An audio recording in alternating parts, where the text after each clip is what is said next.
On the question of quantification of compensation, the tribunal took note of the evidence laid by the claimants as regards emoluments of the deceased as on 1/12/1995, the fact that his colleagues were promoted as associate vice president in the year 1995,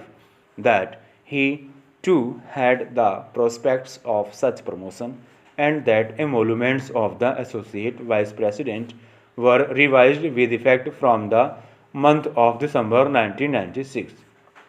Therefore, the tribunal considered it just and reasonable to assess the income of the deceased at Rs 3,51,000 per annum as per the revised emoluments for the post of associate vice president in the employer company.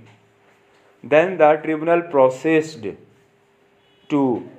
deduct one-third towards personal expenses of the deceased, and in this manner took the annual loss of dependency at Rs 2,34,000, and after applying the multiplier of 16, assessed the pecuniary loss of the claimants at Rs 37,44,000.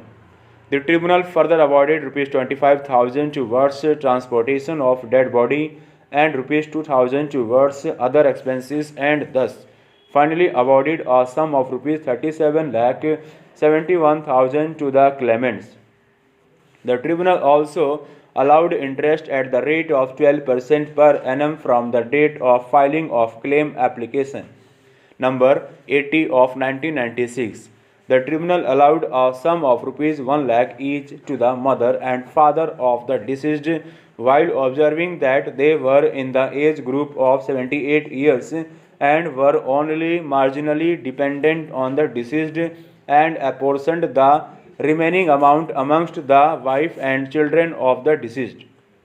Against the award so made by the tribunal, the claimants in MACT case number 84 of 1996 preferred an appeal before the High Court of Punjab and Haryana seeking enhancement of the amount of compensation, while the insurance company preferred two separate appeals questioning the findings in the award and seeking reduction of the amount of compensation. Para. The High Court in its impugned judgment dated 6/7/2018 in the first place rejected the contentions urged on behalf of the insurer as regards the factum and cause of accident, and affirmed the findings of the tribunal. As regards the quantum of compensation, the High Court proceeded to make enhancement over the amount awarded by the tribunal with reference to the decisions in Pranay Sethi and Sarla Verma Supra. The High Court did not accept the basis of assessment of loss of income with reference to the likely enhanced emoluments of deceased on his expected promotion and subsequent revision of pay scale in the year 1996. The High Court therefore took the base annual emoluments at Rs 3,21,801.60, and while deducting Rs 20,000 towards income tax, rounded off the figure to Rs 3 lakh. The High Court thereafter provided for enhancement of 40% towards future prospects, and then looking to 5 number of dependents deducted 1/4 towards personal expenses of the deceased. In this manner, the High Court arrived at the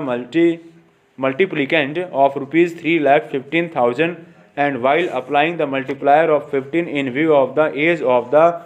deceased at 38 years, worked out the pecuniary loss at Rs 47,25,000 stock.